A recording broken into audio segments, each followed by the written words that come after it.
Bhagavate Vasudevaya.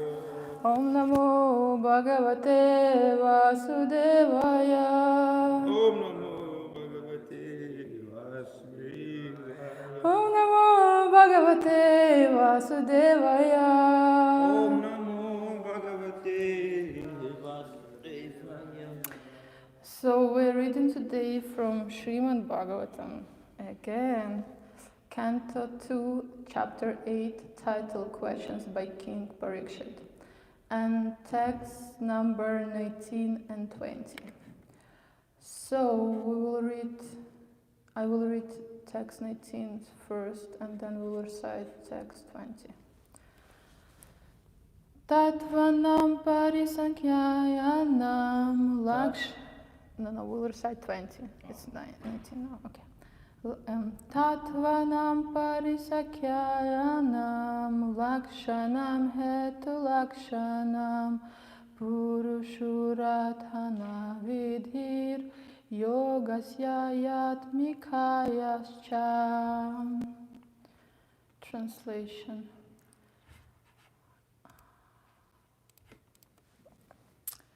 Kindly explain all about the elementary principles of creation, the number of such elementary principles, their causes and their development, and also the process of devotional service and the method of mystic powers.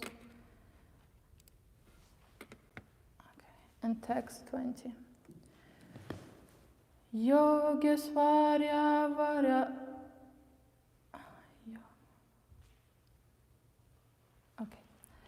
Yogeshvara Shvarya Gatir. Yogeshvara Ishvarya Gatir.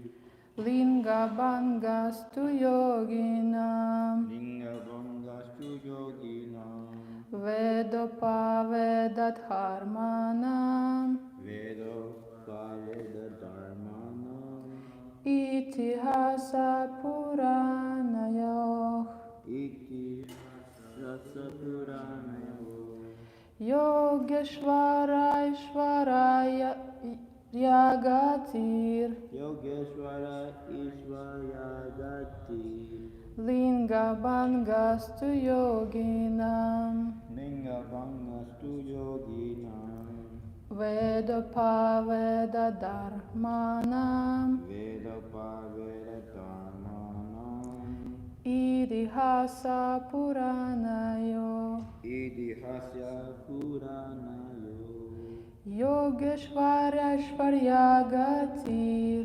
Yogeshvara Ishvarya Gatir. Linga Bangastu Yoginam. Linga Bangastu Yoginam.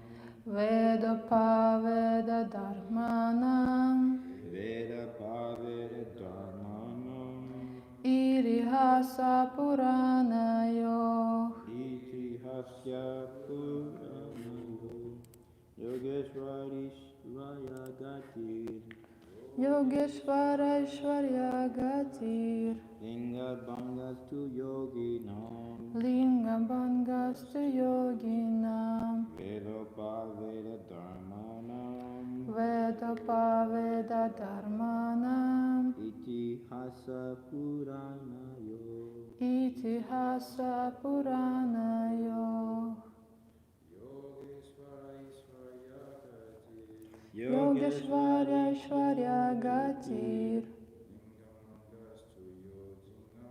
Linga Bangastu Yoginam. Vedopavedadharmanam. Itihasa Puranayo. Yogeshvara, was the master of the mystic powers. Aishwarya, opulence. Gatir, advancement. Linga, astral body. Banga, detachment. Two, but. Yoginam, of the mystics. Veda, Transcendental knowledge. Transcendental knowledge. Upaveda. Upaveda. Knowledge in pursuance of the Veda indirectly. Knowledge of pursuance of the Veda indirectly. Dharmanam. Dharmanam. Of the religious cities. Of the religious cities. Itihasa. Itihasa. History. History. Puranayo. Puranayo. Of the Puranas. Of the Puranas. And translation by His Divine Grace Bhaktivedanta Swami Prabhupada. Shri Prabhupada ki Jai. What is the opulence of the great mystics, and what is their ultimate realization? How does the perfect mystic become detached from the subtle astral body? What is the basic knowledge of the Vedic literatures, including the branches of history and the supplementary Puranas? Purport. The Yogeshvara, or the master of mystic powers, can exhibit 8 kinds of wonders of perfection by becoming smaller than atom or lighter than a feather, getting anything and everything he desires, going anywhere and everywhere he likes, creating even a planet in the sky, etc. There are many Yogeshwaras having different proficiencies in the wonderful powers, and the topmost of all of them is Lord Shiva. Lord Shiva is the greatest yogi, and he can perform such wonderful things far beyond the ordinary living beings. The devotees of the Lord, the Supreme Personality of Godhead, do not directly practice the process of mystic powers, but by the grace of the Lord, his devotee can defeat even a great Yogeshwara like Durvasa Muni, who picked a quarrel with Maharaj Ambarisha and wanted to show the wonderful achievements of his mystic powers. Maharaj Ambarisha was a pure devotee of the Lord, and thus, without any effort on his part, the Lord saved him from the wrath of Yogeshwara Durvasa Muni, and the latter was obliged to beg pardon from the king. Similarly, at the time of Draupadi's precarious position, when she was attacked by the Kurus who wanted to see her naked in the open assembly of the royal order, the Lord saved her from being stripped by supplying of unlimited lengths of sari to cover her. And Draupadi knew nothing of mystic powers. Therefore, the devotee are also Yogeshwaras by the unlimited power of the Lord, just as a child is powerful by the strength of the parent. They do not try to protect themselves by any artificial means, but are saved by the mercy of the parents. Maharaj Parikshit inquired from the learned Brahmana Shukadeva Goswami about the ultimate destination of such great mystics, or how they attain such extraordinary power by their own efforts or by the grace of the Lord.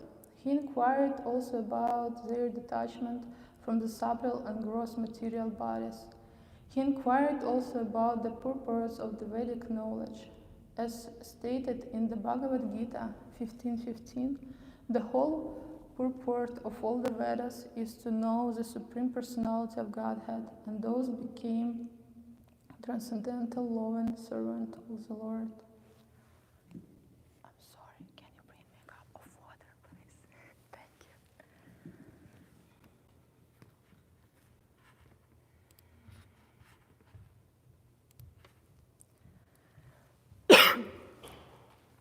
Okay, let's recite it again. Yogeshwarya Shvarya Linga Bhangastu Yoginam Vedopaveda Dharmanam Itihasa Rasa Puranayo. What is the opulence of the great mystics and what is the ultimate realization? How does the perfect mystic become detached from the subtle astral body? What is the basic knowledge of the Vedic literatures, including the branches of history and the supplementary Puranas? Oma Gyana Timirandasya Gyananjana Shalakaya Chakshurun Militam Yena Tasmai Shri Guruve Namaha Shri Chaitanya Manobhishtam Stapitam Yena Bhutale Svayam Rupah Kadamahyam Dadati Svapadantikam Vandeham Shri Guru Shri Utapada Kamalam Shri Gurun Vaishnavam Sha Shri Rupam Sagrajatam Sahagana Ragunatanvitam Tasachivam Sadvaitam Savadutam Parijana Sahitam Krishna Chaitanya Devam Shri Radha Krishna Padam Sahagana Lalita Shri Vishakamitam Shah He Krishna Karuna Sindhu Dinabandho Jagatpate Gopesha Gopika Kanta Radha Kanta Namostute Tapta Kanchana Gaurangi Radhe Vrindavaneshwari Vrishabhanu Sute Devi Pranamami Hari Priya Vanchakalpatarubhyascha Kripa Sindhubhyevacha Patitanam Pavanebhyo Vaishnavebhyo Namo Namaha Jai Shri Krishna Chaitanya Prabhu Nityananda Shri Advaita Gadadhara Shivasadi Gaura Bhakta Vrinda Hare Krishna Krishna Krishna Hare Hare Hare Rama Rama Rama Hare Hare. Okay, Hare Krishna, dear devotees, thank you for coming and welcome to our class. And today we have two very nice verses. I just want to remind that the second canto and the chapter 8 is about. So the chapter 8 is called Questions of Maharaj Parikshit. Questions by Maharaj Parikshit, where Maharaj Parikshit is asking Shukadeva Goswami multiply questions, and such questions like, what is the elementary principles of the creation? And what is the number of such elementary principles and their causes and their development? And in the very beginning of Śrīmad-Bhāgavatam, in the first canto and chapter 3, it already was mentioned when Sutta said, in the beginning of the creation, the Lord first expanded himself in the universal form of the Purusha incarnation and manifested all the ingredients for the material creation. And also the first there was the creation of the 16 principles of material action. This was the purpose of creating the material universes. So as we see, these principles already mentioned before, and thank you so much, and they will be explained more detailed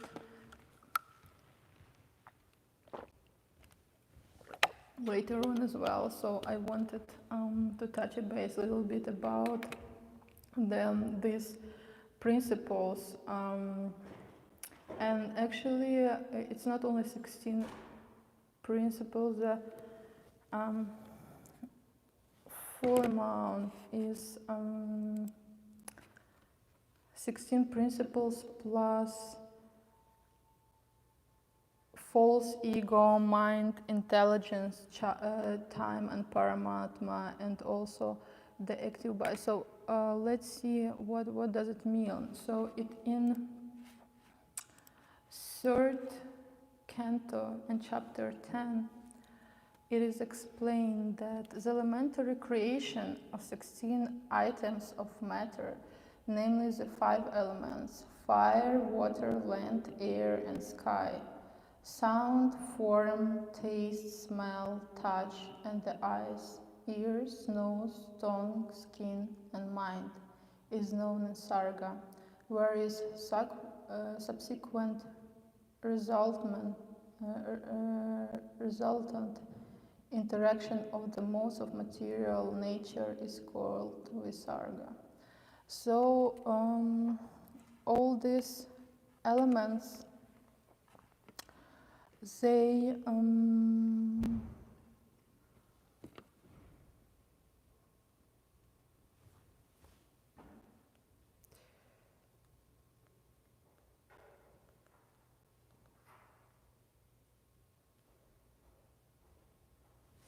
all these elements, they provide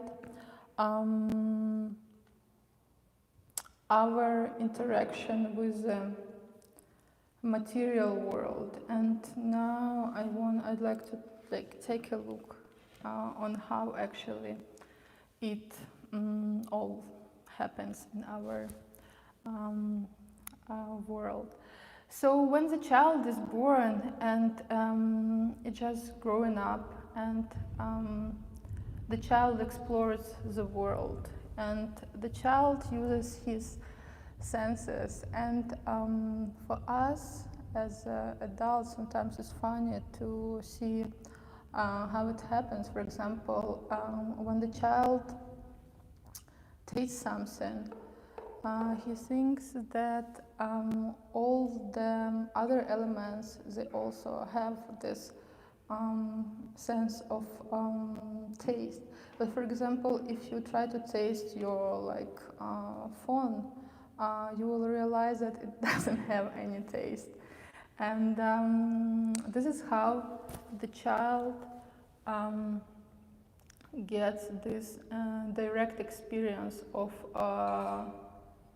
the world, and how does it look. And also it can be the indirect experience about the material existence. For example, when when we don't know what's the weather outside, somebody can tell us. For example, Chaitanya went outside this morning and he knows that it's cold outside. And I would most likely believe him because he already had this experience. So for me at that time, this experience is indirect because I got it from somebody else. So this is how we use our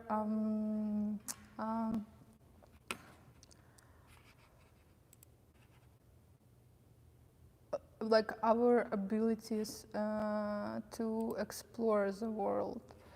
And this is how our intelligence and our intellect collects the knowledge about the different elements from which our universe consists.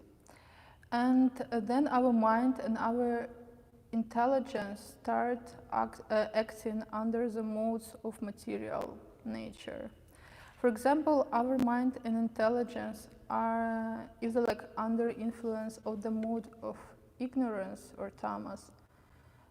Then we don't have curiosity about the world around us. For example, the person in the mode of ignorance, if we would tell this person something about anything about anything, that this person would just believe us and like it is, and won't be even trying to get some more information. So because for this person, this person only needs these four base needs of existence, which is food, sleep, sex, and protection. As well as this person won't ever inquire what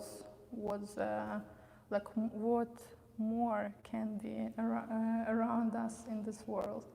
And for the person which is acting in the mode of passion, for example, he can use one of the qualities of a mode of passion is curiosity. And this is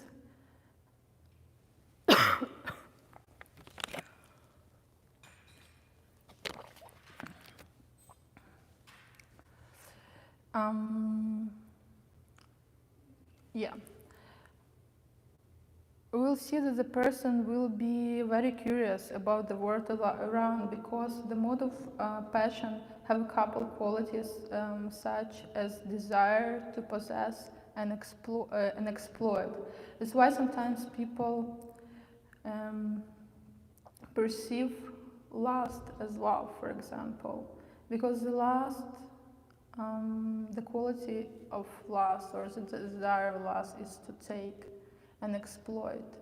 And sometimes when love, like at the same time, to love means to give. So it's like sometimes we misunderstand the real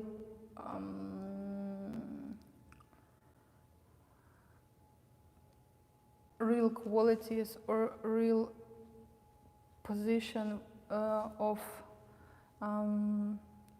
different elements in our universe.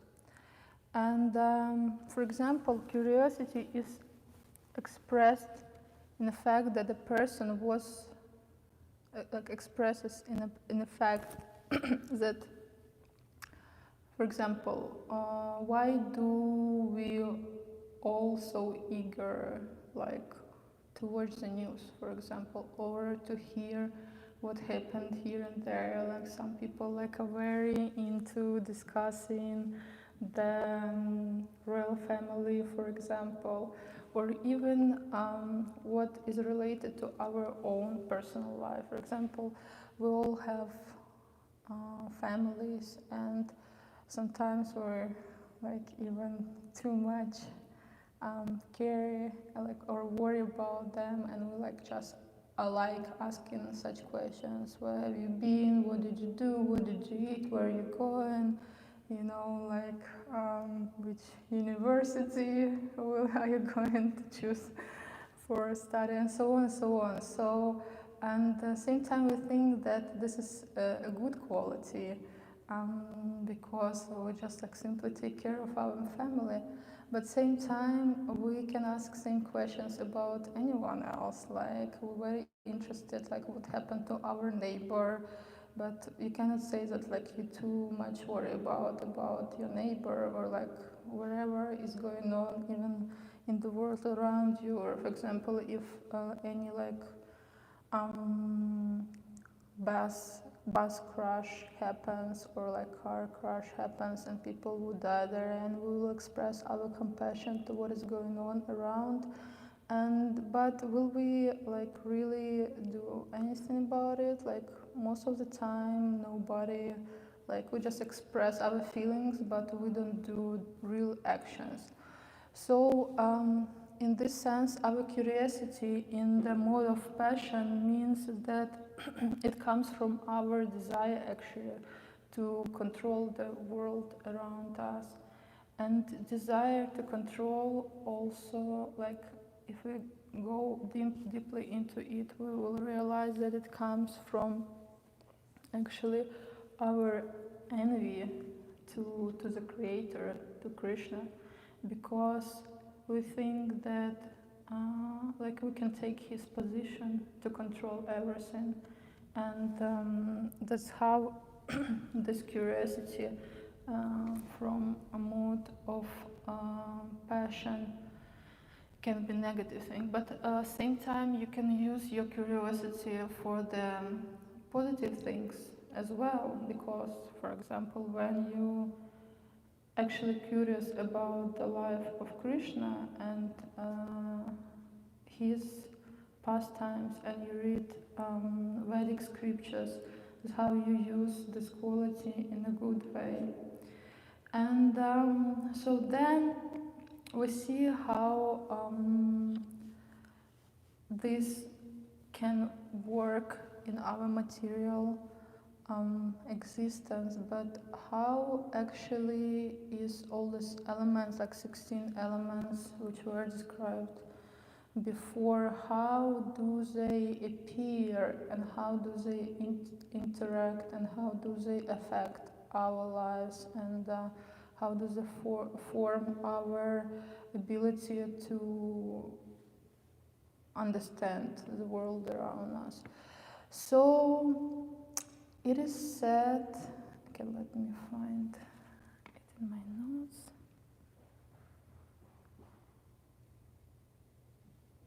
Okay, so Śrīmad-Bhāgavatam explains that material creation needs these 26 elements, and these elements undergo a certain transformation.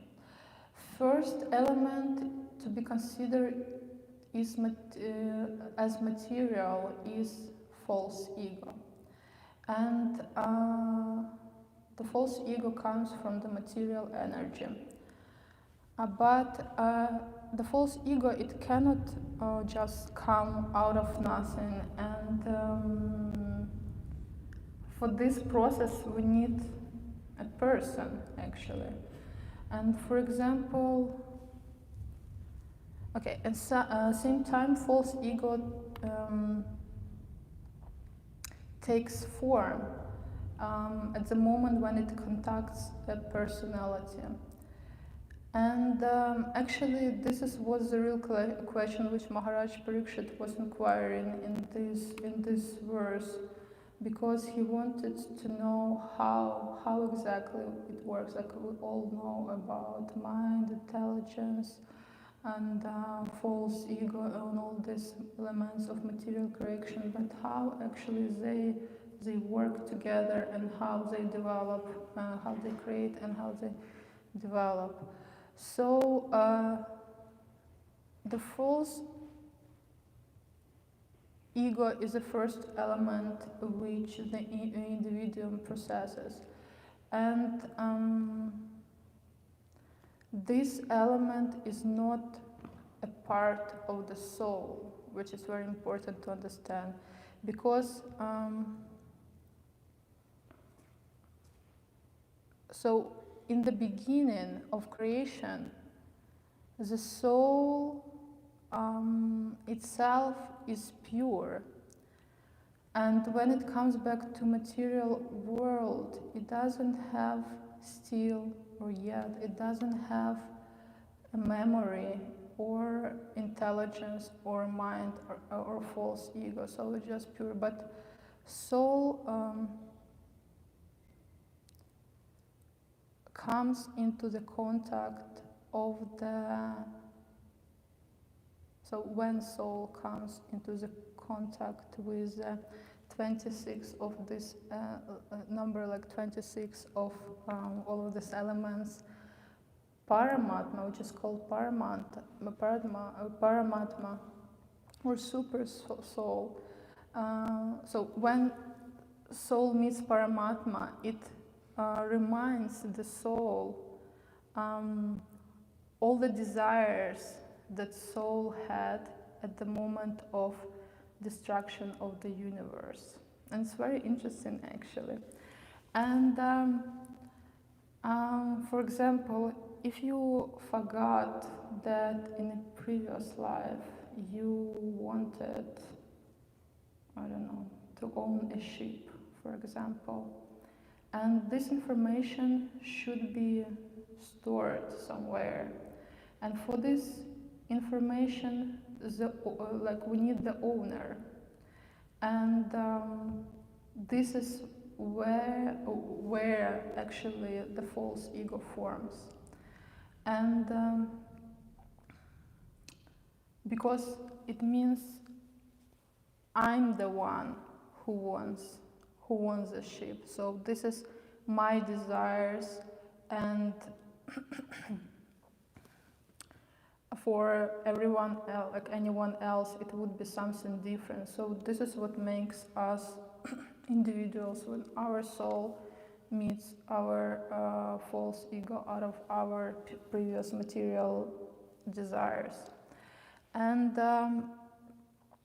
at this moment, the part of material energy takes form of false ego, and this part of material energy creates different parts of false ego. So when the false ego start to interact with the modes of material nature, so first false ego meets the mode of goodness, and because one of the qualities of the mode of goodness is to support the desire which came with us, and that's why the mode of goodness needs its own foundation, which actually will provide this kind of support. And at this moment, when false ego meets the mode of goodness, the mind appears. So our mind is created in a mode of goodness to support our desires, which came with us. And then,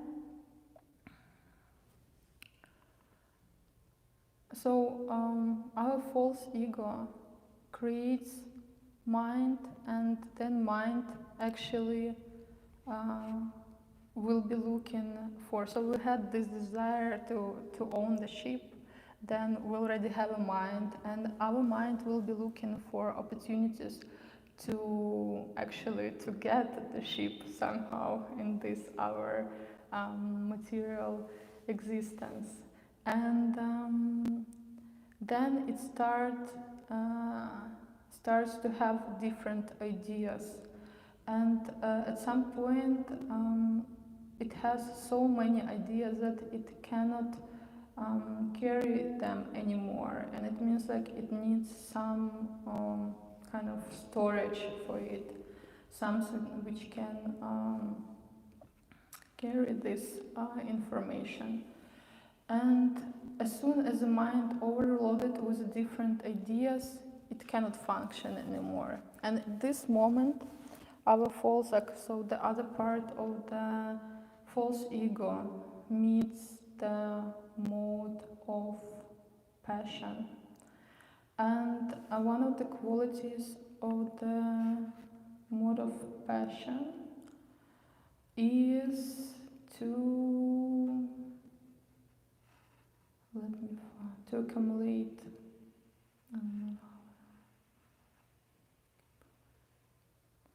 okay, so yeah, and at this moment, so first was the mind, and the second, when the false ego meets the mode of ignorance, our intelligence appears. And at this point, we already can provide a conceptual thinking and to implement it, these plans. So, and then when we already have all this,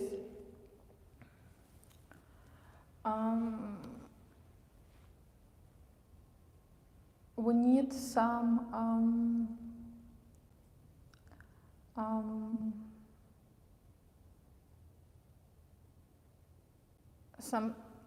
space where we can implement all these ideas. So at this point, our false ego meets the mode of ignorance. And at this moment, it creates the sound.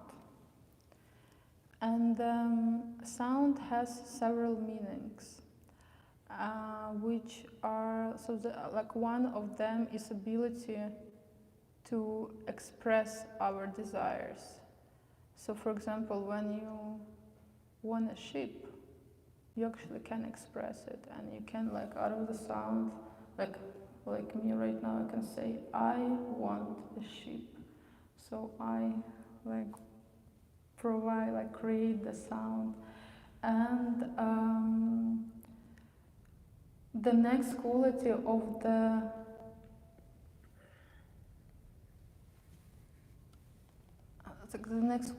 the sound is actually to provide orders on how we can do what we want. And the third quality of the sound is to organize the space. So the example for this is when you say something like fly, right? Like fly is very small. So you already have this idea in your mind, like the shape and size and form of the fly. So out of the sound, you can actually create already the space, because you know that fly, it takes only so much space, so it comes already, like, out of the sound. Or for example, if you say something big like an elephant, or like wherever it is, same time, this is also how you create the other form, which is like already bigger. So because you know what's the size of the elephant, and out of the sound you kind of create the this form or the shape of the space around you. So this is how little by little from interaction of different elements with each other, how the material world appears, and it consists of these elements. So, and then from the sound, so all these elements, they have the gross body and the subtle body, and like each of these elements, like sound, for example, is a subtle body of the subtle form of the space or sky. And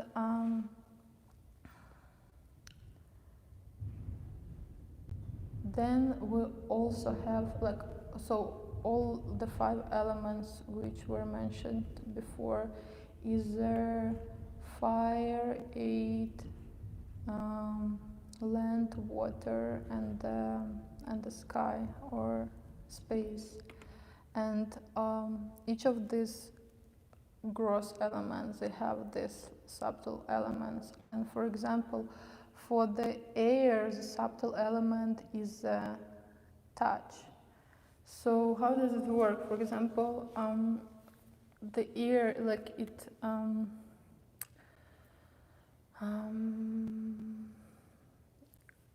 creates the space between the elements. So for example, when you touch, like when you have the air between, like when I touch my hand, my other hand, like I have an air between them. That's how, like, I can actually feel the touch, because if they would be just only one element together without the air between them, I wouldn't ever, like, have this sense of touch. So without the air, like, I cannot like you cannot work one without another. And for the fire, the subtle element, for example, is the form. The form in the meaning that it has light, temperature, and actually, like, the shape, right? So when the fire appears, like, it has this, like, always changing shape. And next element is water, and for the water, subtle form is a taste. And last one, land and smell. And it's very interesting how each element in our material world has this gross and subtle forms, and how one creates another. So, for example, when the sound, from the sound appears our ability to hear, right? And but to have the ability to hear, if from the sound comes the space and it gives us ability to hear, then when space appears, then also our ears appear, and this is how we can hear. And same time with all the other elements, like for example, you can see the water, like we can see the river. So you see the river, and then you can touch it or taste it, and you will feel like, so first you see the gross body of the element, and then you can, when you taste it, you change it for the subtle element. And so all these qualities together with a false ego, our mind and intelligence, they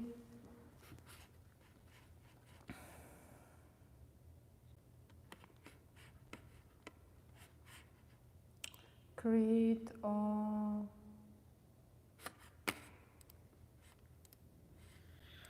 where is this? Yeah, so they appear in the beginning of creation, and they help us to manifest in this material creation. And so this is all kind of explanation which Maharaj Parikshit wanted to hear, asking the question. But then also in this specific verse, together with the elements, is also mentioned process of the devotional service and the method of the mystic powers. And it's very interesting because this is how it is pointed here in this verse, is that devotional service is directly connected with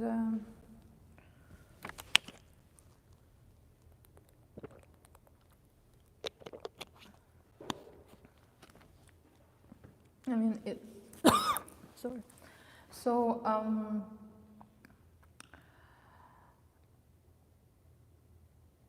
we have all all these principles, elements which help us to explore the world and to understand how everything works in this world, and how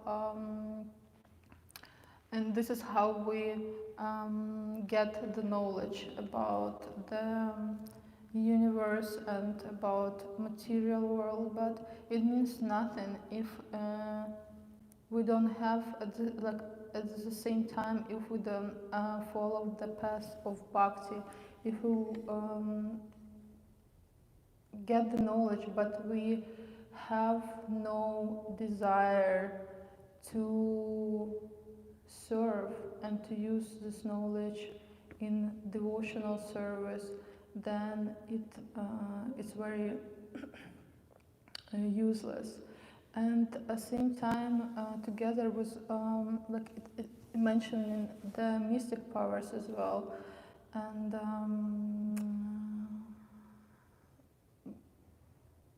the process of bhakti, it is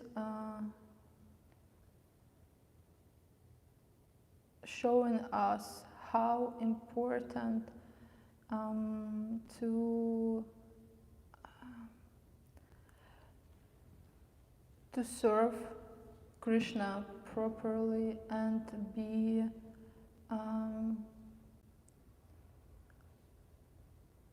very what's the word, passion in our desire to serve Krishna, because it is said that all the mystic powers also means nothing when you can, in material world, you can try to get the mystic powers, but when you have the desire to become the perfect devotee of Krishna, then Krishna himself empowers you with any powers you need to serve him more. It's like in Ramayana, for example, the Lord Ramachandra, he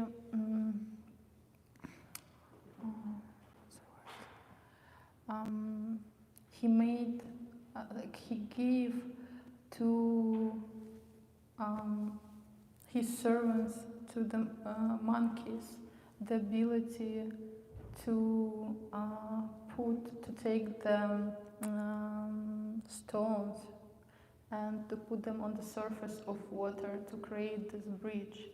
And just because he wanted to use it in service for the Lord, he empowered them just with these extraordinary qualities. And so this is how it works. And it is said that our own desire in this world should be just simply worship Krishna with our best capacity, and this is how it works. So I think I will end here, and will wish you to do today as much devotional service as you can with your purest desire to do so. And if you have any comments or questions, or if you have anything to add, please welcome.